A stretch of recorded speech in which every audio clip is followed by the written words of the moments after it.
Yo, what is up boys? Welcome back to yet another video here on JustBoz. In this video, we're going to show you exactly how you can remove your password here within Windows 11. This is also going to work with previous Windows versions, whether it's Windows 10, Windows 7, Windows 8. It doesn't really matter what Windows version you're on, this is still going to work. Before we dive into this, make sure to leave a like on this video, share it with some friends, and of course subscribe to the channel with all notifications on. It really does help out the channel, but first things first, once you get loaded into your Windows device, go ahead and either click on the start menu and find this little Windows icon in the taskbar, or just tap the Windows key on your keyboard and find settings on this. You can do this by typing in settings or just clicking the icon right here. And then look for this left-hand section right here. You're going to see an option that does say accounts.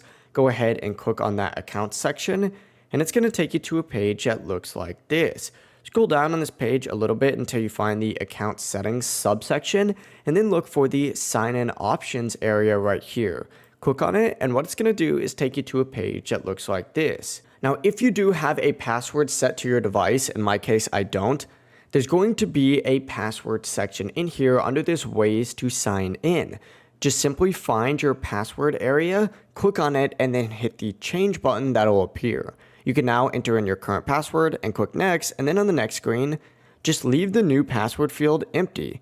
This is going to allow you to click next again, and then simply click finish, and it'll remove your account password fully and no longer require a password at login. But yeah, it really is as simple as that. If you do have any questions, don't hesitate to ask us down in the comment section below and we can help you out. But yeah, as long as you don't have a password section in here, you no longer will have a password associated with your account here on Windows 11, 10, 8, 7, it doesn't matter. But yeah, have a great rest of your day. Bye bye.